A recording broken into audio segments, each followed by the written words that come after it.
All right, everyone, welcome. I will start with the introductions while everyone is chiming in. My name is Tushar Chopra. I'm an associate professor of medicine in the Division of Nephrology. I'm the Nephrology Training Program Director at University of Virginia.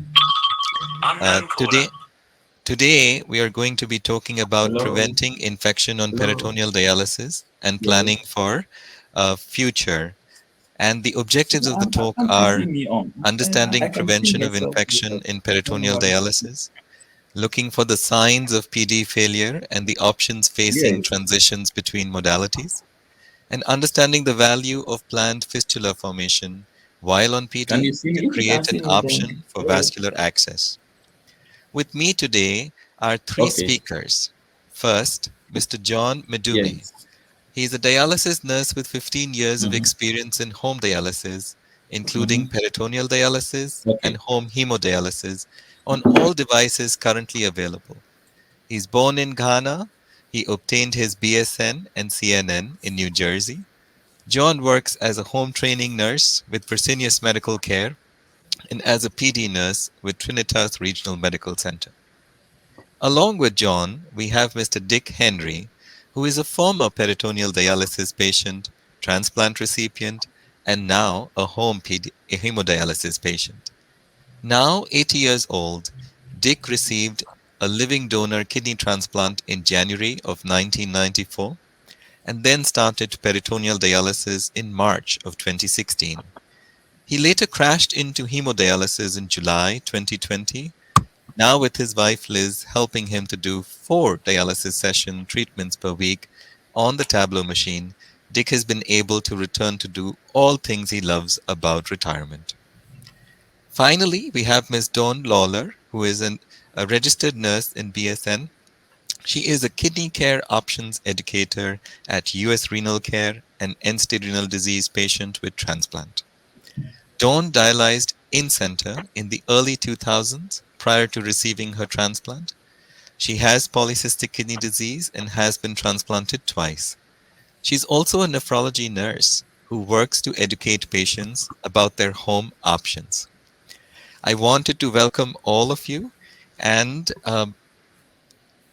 I had some slides with some discussion points, but before we do that, I would like each of my speakers to spend some time talking about their stories and experiences that they would like to share with us before we proceed with the slide presentation. So I would start with Mr. Don Henry. Um, Sir, if you would like to speak, the stage is yours. Yes, you meant Dick Henry, I know. Um, so I'm 80 years old. I'm a native Californian. Not too many people 80 years old are native Californians. Um, and I first found out that I had a kidney problem when I got out of the Army. They did a urine sample and said I had an issue. And so I waived the Army of liability and went and pursued it on my own. I went to Stanford and I got a diagnosis when I was 24 years old that I had a kidney disease that would probably give me 10 or 15 years before I needed intervention. Um, so with that, I just proceeded on. I got a degree from San Jose State University, went in the Army. Actually, the Army, I'm getting this a little out of sequence. And then after the Army, went to graduate school and got an MBA. So here I am, 80 years old, and because of good science, medicine, and a wife who is a crackerjack nurse, um, I've been able to stay very healthy on this Tableau machine. It's made a big difference because I play golf, I exercise, do Peloton, walk, do weights, etc., and feel like I can live a pretty normal life. Um, that's the beauty of the Tableau machine is the flexibility. It's right here. There's no travel time. It's in my bedroom, and I feel better. For me, I feel better on the Tableau machine than I did doing peritoneal dialysis. So that's kind of my summary right there. Thank you, Mr. Henry, for sharing your story. Um, I was very impressed when you said Peloton. That's inspiring. Um, Now I will present the stage to Mr. John Amedume. Please share your story and experiences with the rest of the community that's here, please. Um, so, like the introduction went, I was born in Africa, Ghana, and I came to the States, I think 1995, thereabout. Um, didn't know what I wanted to do. I had trained as a statistician and a chemist, would I say? Yeah. So, really, I was looking for something in that direction. And my wife was a nurse, so she said, you can also do what I'm doing. So she dragged me into nursing. But in terms of dialysis, and specifically for home dialysis, it was like most people's occurrence. It just happened by chance. The PD nurse was just leaving. She approached me and said, John, I think you can. I said, do you think I can? I'll give it a try. I went home, told my wife. My wife said, don't do it. I said, oh, how? So I took the job without even letting my wife know. And that has been it. I've been so engrossed in it, really passionate, trying to know everything about dialysis, PD, home dialysis, transplant, and everything. I did that basically by learning because there was nobody to, train you to get in, most of the help. And here I am, I would say 15 years. I've had 15 solid years of, PD and home dialysis experience. I'm just here to share with you and all the other guests and patients who will be listening from us, my little experience, if I'll say it. Thank you, John. Thank you for all the good work that you're doing. We're also accompanied by our third speaker, Ms. Dawn Lawler, who has both been a patient as well as a nurse. So please do share your unique experiences with the group, ma'am. Well, thank you very much. It's an honor for me to be here. I found out I was sick with polycystic kidney disease when I was 14. I inherited it from my dad. So my life growing up was pretty much in-center dialysis and taking care of my father. He did die in 1980, and before that, pretty much communicated with me that his biggest dream for me was for me to become a dialysis nurse, mainly because his nurses had meant so much to him during his journey that he wanted me to be able to be that for someone else. So I did go to nursing school, became an RN, and right away went into working in an in-center dialysis clinic. From there, I went into donation coordination with the OPO in Connecticut, and then began working back in dialysis as a home RN. That's where I learned PD and home hemo. And about 10 years into that, once we were U.S. Renal Care, they offered me the position of Kidney Care's options educator, which for me was almost like a dream come true. When I worked as a home nurse in the clinic, I was having regular conversations with in-center patients, and some of the nephrologists were referring CKD patients to me as they were nearing their need for dialysis. So I was interacting with patients and really realizing the fact that patients were not exposed to, educated on, or even in most cases knew anything about any home modalities. So this for me was a real wake-up call. And when the position became available with U.S. Renal Care, of course, I jumped on it. So for me, as a patient and as a nurse, the fact that I have the unique opportunity to go out and talk one-on-one with patients about who they are, what their lifestyle is, and what they're experiencing is as far as broaching dialysis and how this is going to fit into their life. So this has been a learning experience for me also. And seeing how when I did go into ESRD, I was lucky enough to have a transplant preemptively. I had a girlfriend who was willing to donate. But then after 6 years, the kidney rejected and I ended up on in-center. And at that time, I was not educated on or offered any home modalities. And I was very young with a young son at home, and in-center was very grueling on me. I was constantly tired, almost to the point of being non-functional when I was not on treatment. When I actually worked and dialyzed at the same clinic. So I was a nurse for 5 years there and then ended up in the chair with the people that I worked with caring for me. And the biggest takeaway from that was that to see the staff and the workings of the dialysis clinic from in the chair instead of as a nurse was quite eye-opening, in that I think many times we don't realize how much the patient doesn't understand. And the word non-compliant is used, I think, a little bit too loosely for, patients who are not doing well or who are not making their numbers. And if you were to ask me now that I'm with a second transplant and doing very well, what my dry weight was, what I was eating, what I was not supposed to eat, what my phosphorus was, any of those things, I would not be able to tell you. And I was a dialysis professional. So this knowledge that I have gathered is what I use to direct me and to help me speak to patients and make it very personal and pertain to their own unique situation.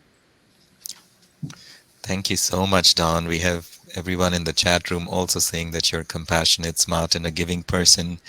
And like you said it well, non-adherence or non-compliance is used very loosely.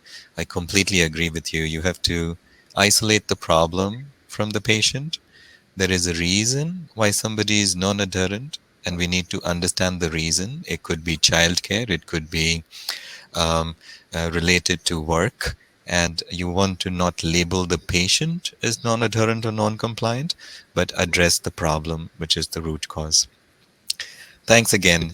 I'm sure we're going to have wonderful questions and discussion points from our audience, but in order to stir everyone in the right direction, I had some questions in this PowerPoint presentation, and I would be more than happy to take any questions in the chat room.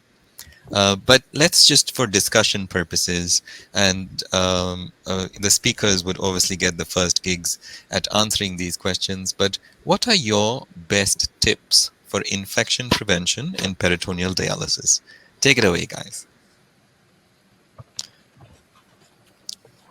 Well, I would just throw in proper technique for all PD connections and disconnections are critical. The nurses at my clinic stress the importance of this throughout the training and reviewed aspects at every monthly appointment. So hand washing, hand sanitizers, sterile and non-sterile gauzes, AKF, alcohol wipes, face masks, all of that are absolutely necessary. Also washing and properly cleaning the exit site is necessary. So that would be my input on the tips for preventing infection. Thank you, Mr. Henry. I would like to add that it starts with basic, daily hygiene about the patient. And that includes taking care of yourself, making sure that you are clean, you're taking your daily bath. Because I always tell my patients that you always find bacteria on your skin. So if you are looking for infection, it starts right there 80% of the time. It starts on your skin. So if you don't find a way to rub that bacteria off, to reduce the concentration of bacteria on your skin, that is going to eventually start the process of infection. So I always start with hygiene. Hygiene is the first thing. And then the other things, like Dix said, including basic aseptic technique, will come in. But we can go on as we talk. But for me, the cruise is to start with basic hygiene of the patient. Are you taking daily bath? Are you brushing your teeth? Are you washing your hair? Are you trimming your beard and mustache? Because all those are, just places you can find so much bacteria in there. So that's what I stress when I get a patient first. I And then, agree. of And course, and then, of course, I also tell them that it's avoidable. I use the experience of some of my patients who have had or been on PD for 8, 7, 9 years without infection. And I tell them that if they can, why can't you? And it's just about telling them what they do, what they have done. And basically what I do is I ask them, what have you been doing? What do you do not to get infection? And that's what I translate back to most of my patients. thanks, Thank you. thanks. And I agree with daily hygiene, hand washing, and the exit site care that Mr. Henry pointed out, which is antibiotics to be applied on the PD exit site daily. Very important. Dawn, would you like to add what are your best tips for infection prevention in peritoneal dialysis? Sure, thank you. So I think all of the aseptic technique information is very important, like Dick pointed out, as far as hand washing and wearing your mask and keeping clean. I think that what I found during my PD nursing experience was that because peritoneal dialysis is a treatment that you do daily, it does become part of your routine.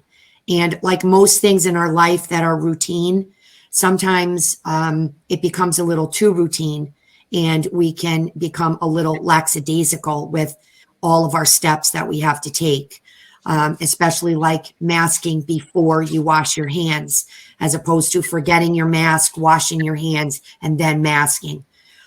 So as days go on and you get farther and farther into your PD journey, it is easy to lose sight of all of the steps that you learned while you were training.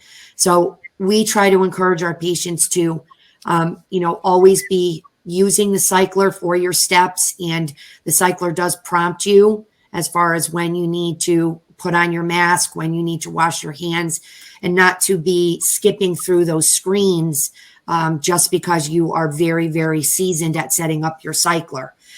They're there for a reason. And a lot of that is because we do get distracted at times, especially when we become very seasoned at things that we do. And so sometimes that can get us into trouble. So I've had patients come in with peritonitis and they say, I don't know what could have happened. And then if we mention, say, a mask, they say, oh, geez, you know what? I really have not been wearing my mask lately now that I think about it. Or, I haven't been, cleaning my transfer set as I was trained or I was instructed. So I think that keeping with your steps on your cycler and maybe even a checklist that you were given during training is good. And also, too, for many of the nurses out there, that is why it's so important at monthly visits and, say, quarterly to go over the aseptic technique rules with your patients to make sure that people are not skipping, and just to refresh in people's minds, just being very, very diligent in all of your prevention steps. Thank you, Dawn. We have some audience participation too, and there are questions from them. I would love to hear about what you recommend to patients regarding showering with a PD catheter.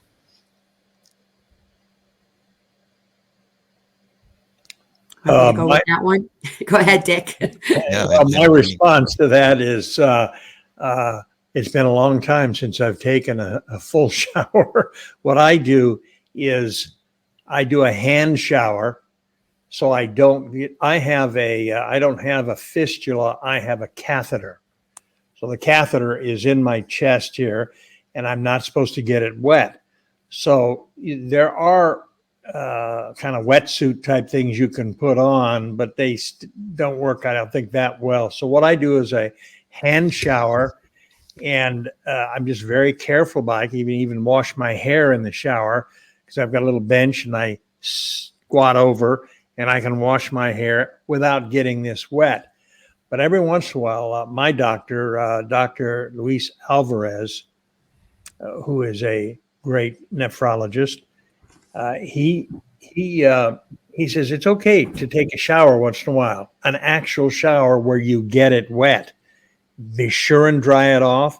Be sure and antiseptically do everything you need to do and put the new bandages on and so forth. So the bottom line of that is I hand shower most of the time, and about once a week or every 2 weeks, I take an actual full shower where I get the catheter wet.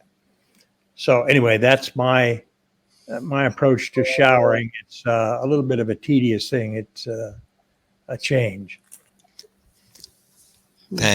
Thanks, Dick. Dawn, John, anyone would like to comment on your recommendations to patients with regarding showering in a peritoneal dialysis catheter? Mr. Henry was talking about a tunneled catheter that is used for hemodialysis that is going into the bloodstream.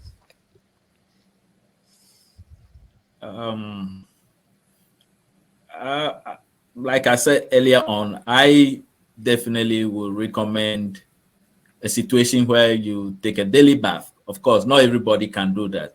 But if you can't even do that, you want to make sure that you use at least a clean towel to wash around the exit site daily, as well as taking care of the site. So that must be performed each day, because that assures that at least you remove any approaching bacteria that may land around the site. Now, if you're unable to do it every day, then it calls for a situation where, somebody who is I've met people who are very meticulous and will make sure that they wear clean things, they don't have to take their bath, and kind of make sure that that place is well taped, very well taped. So that's an exception. I've seen people who would cover the place very well, so much that you wonder whether there's any air flowing around. So in that case, I can agree with Dick that you don't have to take your bath every day. The important thing is to make sure that that place is clean and dry, and possibly covered with a clean dressing. Thank you. So when we instruct our patients how to shower with a PD catheter, the first thing is that our patients do wear a dressing over the exit site, daily, constantly. They always should have it on.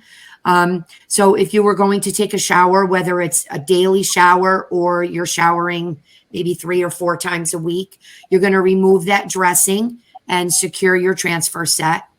And we recommend that you only use liquid soap, as bar soap does hold on to bacteria. So, liquid soap is always better, as you're using fresh from the bottle each time. So you're going to wash your hair. You're going to wash your body like normal. Then you're going to actually wash your hands in the shower with the liquid soap. And then you're going to squeeze a little bit of that soap and actually clean your actual exit site. Then when you get out of the shower, you're going to towel dry yourself with a regular clean towel, but you're going to actually dry your exit site with a 4x4, a sterile 4x4 gauze. and you're going to pat that and make sure that you've gotten it dry. We usually suggest that you leave it off for maybe 5 minutes or so to make sure that that skin is totally dry. And then you are going to apply your dressing per your clinic protocol like you normally would. This way too, if you're not showering daily, just like John had pointed out, you are removing that dressing and you're looking at your exit site to check it for any signs of infection, redness, swelling, if there's any pus or any type of fluid coming out of it, you're going to want to notify your nurse right away. So that is part of the reason why you do take your dressing off daily, to check your exit site to make sure that there is not any infection that is starting there, because an exit site that is not identified can travel down the tunnel of your catheter and actually end up giving you a peritonitis, which is much more serious. Right. Thank you, Dawn. And we've had such wonderful discussion points from Ms. Sokol. Mr. Sokol says, my wife uses a lanyard around her neck that holds the tubing end at the chest high level. She takes a regular shower each time, and we clean the belly and PD tubing when she's done. Gentamicin is used at the end of cleaning. That's excellent. Other comments have been, I love drying with the 4x4 handy tip. And some patients are super careful with exit site care and sticking to protocols to their best ability. However, sometimes they still get a peritonitis infection. Does this prevent them from doing PD again after the infection occurs or clears? So that's a good question, and we're going to move to that. But I have a slide put up over here that's going over certain non-modifiable and modifiable factors that can cause peritonitis or infection. And as we all know, we do not want peritonitis to happen in peritoneal dialysis patients because the outcomes are far worse when that happens. A few things I wanted to point out is constipation. And I know we all talk about the fact that do not get constipated. We need the bowels to move so that, PD works well. But it is also a very significant risk factor for for peritonitis. Or any kind of invasive procedure, like a dental procedure, colonoscopy, endoscopy, or even a urological procedure, please let your dialysis team know, because you may need some antibiotics before you go in for the procedure, and your belly has to be dry, because that is a big risk factor to get peritonitis. Think about it, guys. Peritoneum has a part called the omentum, which is the policeman of the abdomen. It protects the abdomen from infections. But now we are distracting the peritoneum by doing dialysis. We put glucose-rich acidic fluid inside the belly and tell the peritoneum, no, you go do dialysis. So when wimpy bugs get into the abdomen or the belly because of constipation or because of procedures, and you give them a glucose-rich environment, omentum cannot do its job of warding off the infection, so peritonitis happens very easily. So look at all these modifiable risk factors. Make sure the pets are not in the area when you're doing dialysis. You've taken care of informing your dialysis team about any procedures coming up, or if you see an infection forming at the exit site, like Dawn said, that exit site infection can easily become a tunneled infection and then it can form peritonitis. So these are very important modifiable risk factors that we all can work on. So coming to the question, does this prevent them? So when somebody gets peritonitis, does this prevent them from doing PD again after the infection clears? I think that's an appropriate segue to the next layer of questions.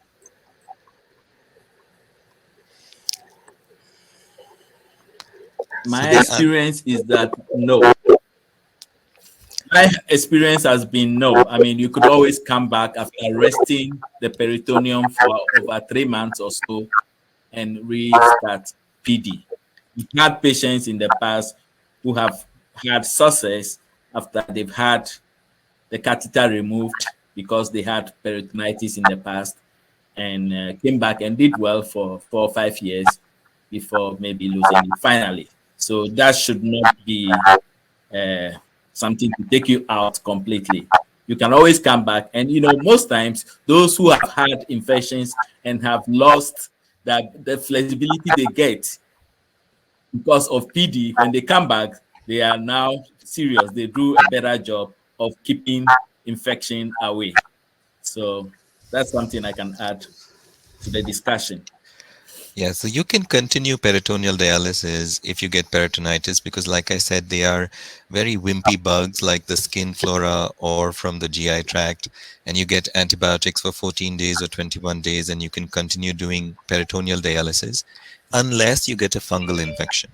Right. If you get a fungal infection, unfortunately, that PD catheter has to come out. Right. Or if that infection is not clearing up and the catheter is seeded and the patient is just not getting well, or like Dawn said, that tunnel infection happens of the catheter and peritonitis happens at the same time, then the catheter needs to come out.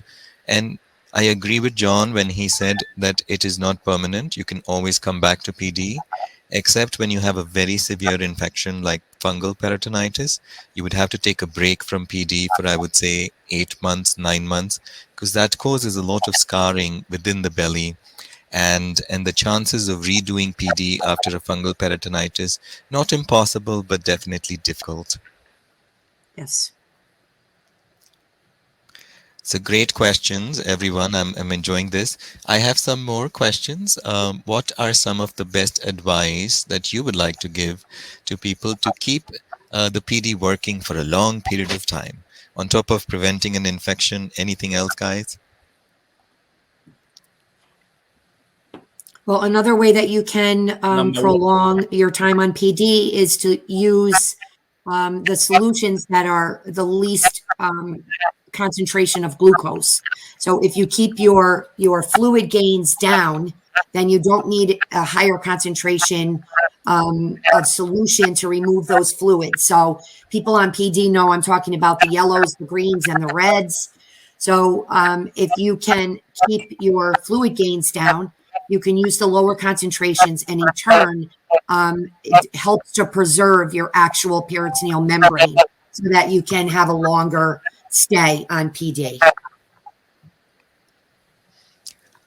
In my experience when I was on PD, which was I think about 3 or 4 years, was that the drainage was poor.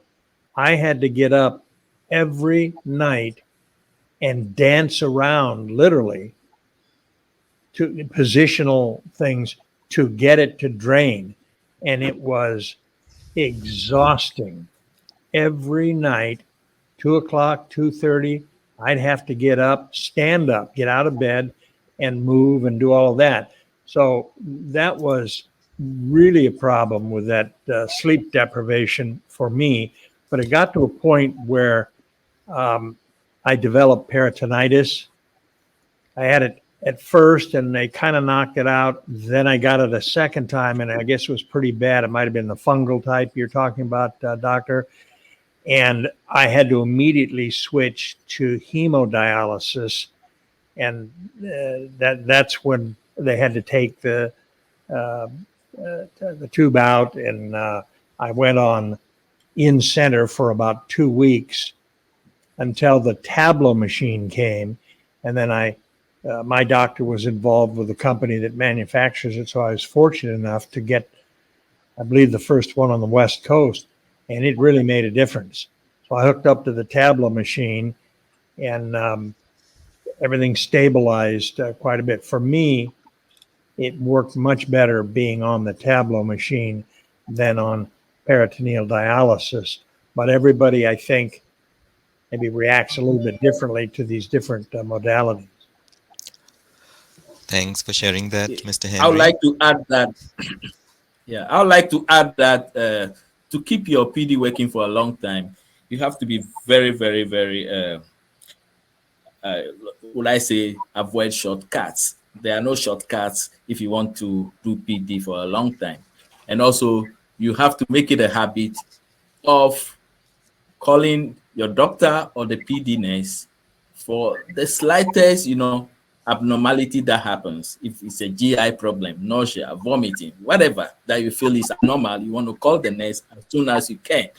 The earlier the thing is discovered, the earlier it to be treated. That can keep you in your therapy for a longer time. If you keep it long, you definitely develop an infection that cannot be treated within a short time. That will scar your membrane. But if you call the nurse for the smallest thing that you see, even if it's a fibrin, even if it's, being nauseous, which could be something else, that can bring us to evaluate and see whether it's an infection or not. But if you keep it away from the nurses, of course, then you're Right. going to be, short on that. So that's my other Yeah, very experience true, that John. I Because definitely. especially with the fact, Dick, that you were having trouble draining every night, that's not normal for peritoneal dialysis. So that is either most likely a problem with the position of the catheter that would have to be changed, or maybe constipation was a big problem, because that can also over time lead to peritonitis, and you will have a lot of trouble draining. And so you will end up actually reabsorbing a lot of that fluid back into your blood, and your dialysis will not be efficient enough. Right. And, like I said, listen to the dialysis team. The nurses have ample amount of experience. The doctors, they're all giving you good advice to prevent constipation, to prevent peritonitis, to make sure the catheter is working well, as well as certain other things that we want to do on PD is preserve your urine output. So for PD to work for as long as possible, we do need that urine output. Yes, we can do peritoneal dialysis when there is no urine output, but it is difficult, right? So the beauty of peritoneal dialysis and the longevity is the fact that you have urine. And most studies have shown that even if you have 1 ml per minute of urine, that will give you a 15 to 25% reduction in mortality. So it is as good as or life prolonging as medical management like ACE inhibitors or statins or spironolactone, which has shown benefit to mortality in patients with heart disease. So urine output and preserving that urine output is of utmost importance. So you do the same things that you did before you went on dialysis. The doctor used to say, stay hydrated, don't do the ibuprofen, naproxen, goody powder, BC powder, avoid those contrasts because we don't want the urine output to drop off.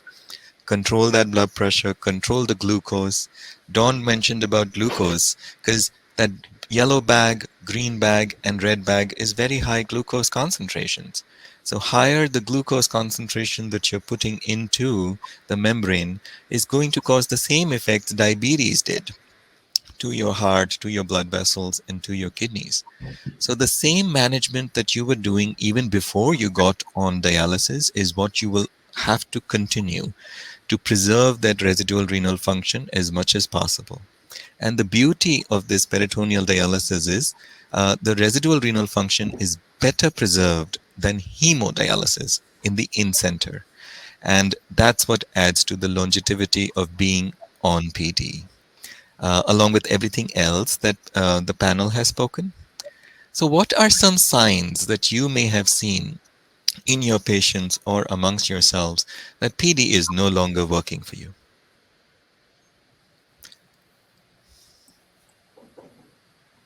Well, for me, um, the signs that PD effectiveness was declining was fatigue, overall sense of not feeling as well as I initially felt, just getting more lethargic, more tired.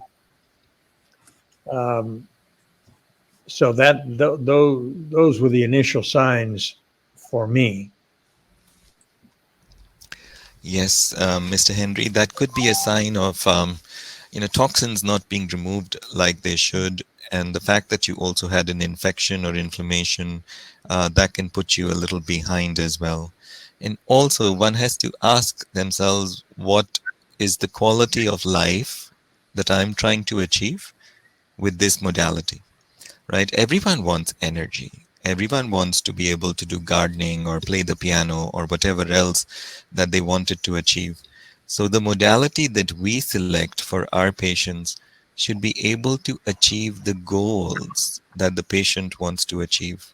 So you're right. If you're too tired and PD is not making it better, maybe this is not a modality for you. And how do you feel now, Mr. Henry, now that you're on Tableau and doing 4 dialysis treatments a week? I play golf 3 or 4 times a week. I walk 3, 4 times a week. I have weights, lighter weights that I do. I get on the Peloton every day. I couldn't do that when I was on PD. You have good and bad days in this business. There's no way to get around Right. it. But by and large, I feel better when on PD, and when I got really tired, it was hard to hold a conversation. It was hard to sit down with guests at dinner and talk. I mean, just the most basic things. I mean, you just feel like sleeping all the time. But so that's really changed my life, and my wife is excellent at staying on it and reminding me and get up. You got to do this. You got to do that, and I try to keep busy mentally and physically, and that helps. We try to conduct our life and not let this control it.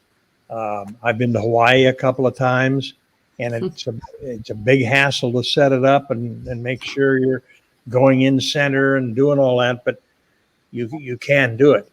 And Don, it's interesting you mentioned when you were in center, you didn't feel well generally when you got out of the session. The same thing with me. Our daughter lives in Carmel. Every once in a while, we'll go down there and stay for a night, and I go in center down in that area, and they do a good job, and they're there and they provide a good service. But I never feel as good as when I'm at home, You're home. on the Tableau machine. Yeah. Customize it. We do it. It's not 3 times a week. I do it 4 times a week, and we can moderate that, and you can keep your life pretty manageable and pretty normal. Right. And I think the other big factor, which I'm sure everybody knows, it comes down to me, one word: attitude. I do. If you embrace it and you say, look, I eat breakfast every morning, that's a habit. I'm on dialysis, and I've got to do that every day, I do it every other day.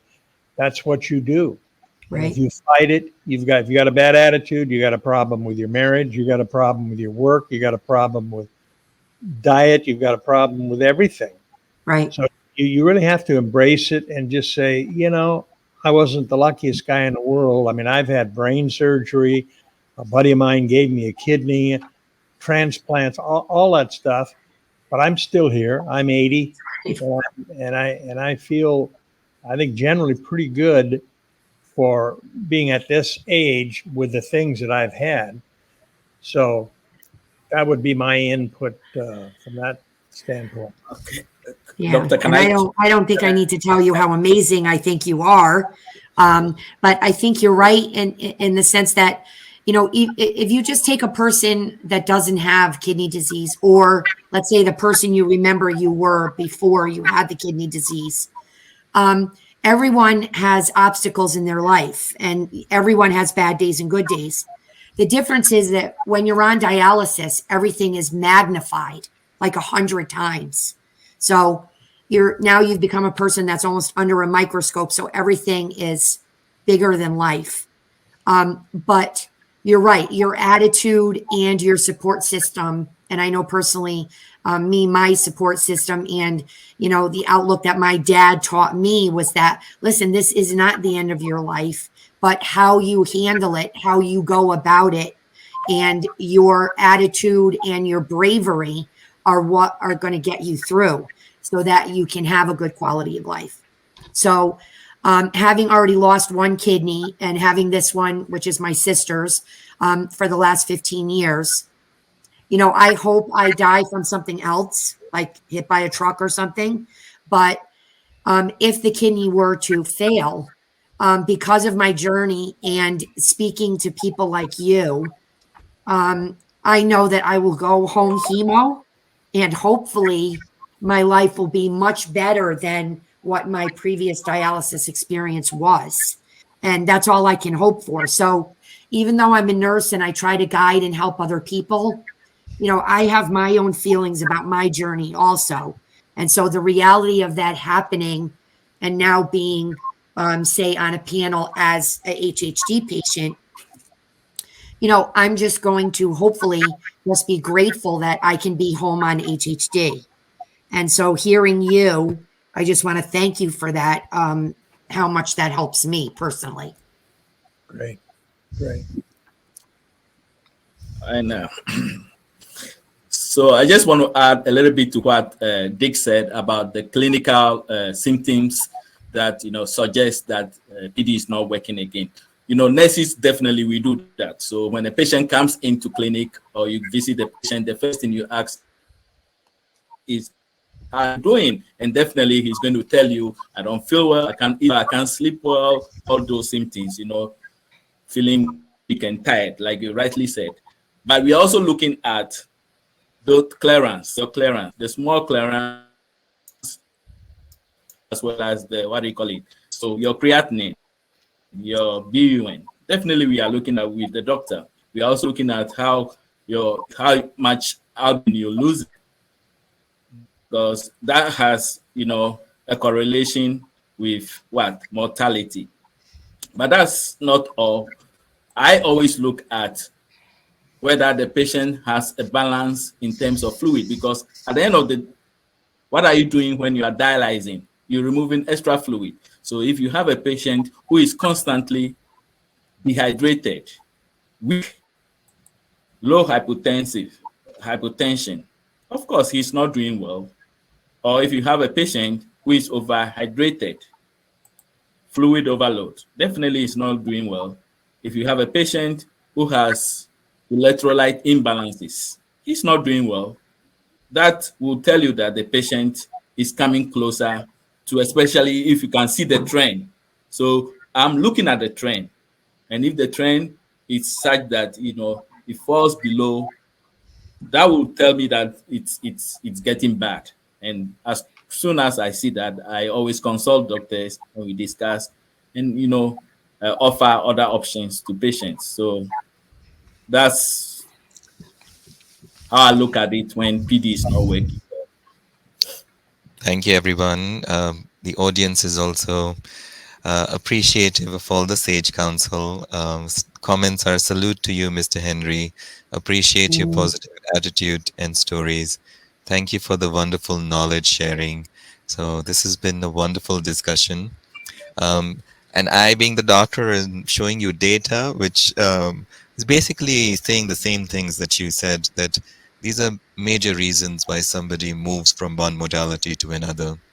Whether it's a mechanical problem, like you were mentioning, Mr. Henry, whether it's not getting dialysis or not getting ultrafiltration, catheter not working well, infections, moving to transplant, that's always a good reason to come out of PD, and rarely demise. So these are the predominant reasons why PD technique fails. But I always say, what is the patient's priorities and perspectives? You have to keep that in mind. It's not always about extending the length of life. What is the quality of life? What is, whether they want to stay employed? Do they have familial milestones they want to achieve? Do they just want to feel better? Like Mr. Henry was saying, I was not feeling well, and now look at him. He's just doing his Peloton, going to Hawaii, playing golf. Or do they want to get a kidney? So these are not mutually exclusive. So understand what are the goals of your patient and try to achieve those goals with dialysis, whether it's PD, in-center, home hemo, or transplant being a bridge towards that goal. And that's what this is. This is, patients will understand this. This they go through so much. This is the life cycle of kidney disease, starting early on with stage 4 kidney disease. Some people are in clinic and they get education They learn about access. They learn about different dialysis modalities, transplant. And there are some patients who start in the hospital who've never seen a doctor and have a crash start. So they either go into a transitional care unit or an in-center unit, or they go into urgent start PD programs. So there are two groups of people. One could be a planned start, as it is in the CKD clinic, or a crash start that happens in the hospital, and then they land up on dialysis. Once on dialysis, some people are on PD, they move to hemo. From hemo, they go to transplant, then they come back to hemo, back to PD. So these cycles continue all the way till we achieve our goal, whether it's transplant. And uh, there are different causes for transitioning from one modality to the other. Things like malnutrition, blood pressure not being controlled, we are not able to do the cleaning like we have to, or the access is giving us problems. But every patient goes through this. So I have patients who see me pre-dialysis, get a kidney transplant, and they see me back in the clinic, because to me that is the most rewarding experience, is to see my patient back with a kidney transplant as a completely new person with a new life. So this is the CKD continuum that we must understand, and everyone is going through it. So it's okay to move from one modality to the other, PD to home hemo. It's just that, is it the right modality for you, right? So in the last few minutes, I'm going to end with some more questions. What are some challenges that PD patients face that could be avoided with better planning? Or let's move to the next question. What should I do if an emergency arises during PD? Those are the last two questions. My response on that would be the nature of the emergency would kind of determine the reaction. My house is on fire. You got to get out quick. So you would clamp the catheter off. Now this is I guess not for PD because I'm on hemo, but either way, whatever mode, you got to get out, and you just got to detach as soon as you can. If the emergency is bad enough, I would call the clinic on the after hours line, or if necessary, go to the closest medical facility. So I guess it just depends on the nature of the emergency. And I've got a note here, depending on the time, you could clean and add the catheter cap. And if the danger was extreme, I would clamp the catheter and then get out if it was a dangerous situation. Yeah, so I would just add that, even before emergency happens, you should plan for emergency. So emergency kit, emergency evacuation, emergency meals, those are things that nurses teach and reinforce daily, every month or quarterly. So that's the first thing that you should do when emergencies happen. You plan ahead of emergencies. Of course, when they do happen, I agree that you should run for your life. And it will depend on the situation. If it's something that is just coming slowly, of course, you can get off your machine and run without even thinking about anything. But if it's fire, if it's, there you don't have a minute. You just have to do whatever you have to save your life. And, anything can be done later on to repair your catheter or but I also want to add that you must also have emergency stock at home always, so that if, for instance, you lose supplies, emergency could be that, you don't get enough supplies as delivered or will be delivered. So you have at least 6 days worth of or weeks worth of supply before a new delivery is. So it's all about planning and getting enough things in place before emergency. That's right. Thank you, everyone, for sharing your thoughts on emergency planning. I agree with Mr. Henry. You should have a contact number of your dialysis clinic, as well as the emergency room, or showing up to the nearby ER if you don't know what to do. There's always a team in the hospital that is well equipped with handling any emergency that happens on peritoneal dialysis. So you're never alone. We're all a part of a team, and make sure you call. Right? Don't sit on it. If you are seeing an effluent which is bloody, which most people get alarmed and they immediately come to the ER. But things like cloudy effluent, making sure you've always checked that. To me, that is also an emergency, and that is something which is very important because we rely on our patients to call us and let us know if they are not able to read the font of the newspaper below the effluent bag, because that is a very early sign of peritonitis before even the pain and the nausea sets in. So that's the beauty of this modality is as soon as there are any infection fighting cells in the effluent, the fluid will turn cloudy. And by the time pain, nausea, vomiting sets in, it's already too late. The infection is spreading and pus is forming. So do call your dialysis unit and let them know if you think an infection is happening, whether it's in the PD effluent or on the exit site. And most commonly, it is touch contaminations, whether it's dry or wet. Even those circumstances, we want to hear from you. So there is no silly question.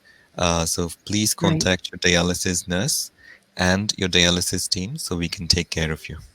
Right. And make sure too that if you are a patient that has a day fill, that when you're going into that initial drain on your cycler, you're putting your line under a glass and you're looking at it to make sure that your effluent is clear. If you don't carry it during the day, if people are up, I always tell them if you don't go to sleep right away and you're after your first dwell and you're going into your first drain, if you're still awake and you can look at your fluid then, please make sure you do it, because if that is happening, then you should not be progressing with your treatment. You should be stopping right away and notifying your nurse. Thank you. Thank you. I wanted to end in the last 2 minutes with this home-to-home transition slide. Mr. Henry is already doing it. He is a fine example of an individual who was on peritoneal dialysis, and because he enjoys self-care dialysis, which is both home hemodialysis and peritoneal dialysis, he chose to do home hemo. He could have gone to in-center, but he liked his machine. It was user-friendly. It gave him more autonomy and energy with frequent sessions. So he has been a good example of switching from home to home. Think about it. Whenever PD is not working well, what do? Switch the person to in-center.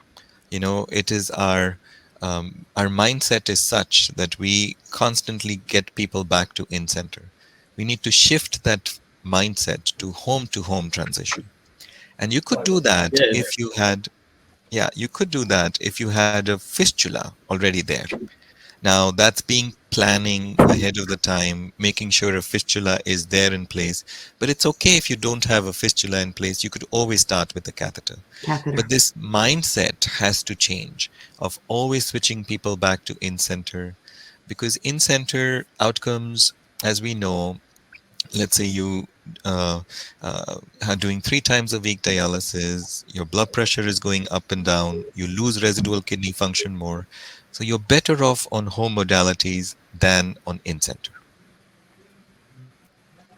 Right. And I think too, doctor, if you could comment also that I find too that when I've had a home patient that has to transition to in-center first, it's also, psychologically very difficult for them to think about going from being in the comfort of their home back to in-center. So if you can, in any way get them on, HHD with a catheter so that they don't have to go in-center, that could really turn out to make a big difference in how the patient also does in transitions to HHD. I fully agree with you, Dawn. And if you were to ask physicians, nurses, that what modality would you choose for yourself, they'll all say home dialysis. Dawn is a fine example.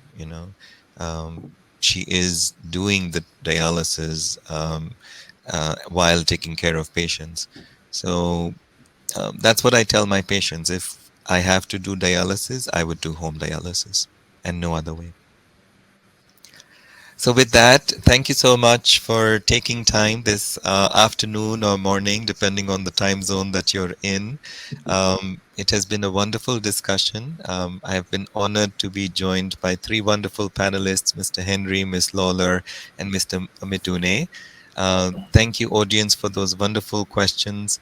I learned so much from patients, and I feel these meetings should happen more and your voices should be heard, so other patients can make wise decisions about dialysis modalities. Thank you so much.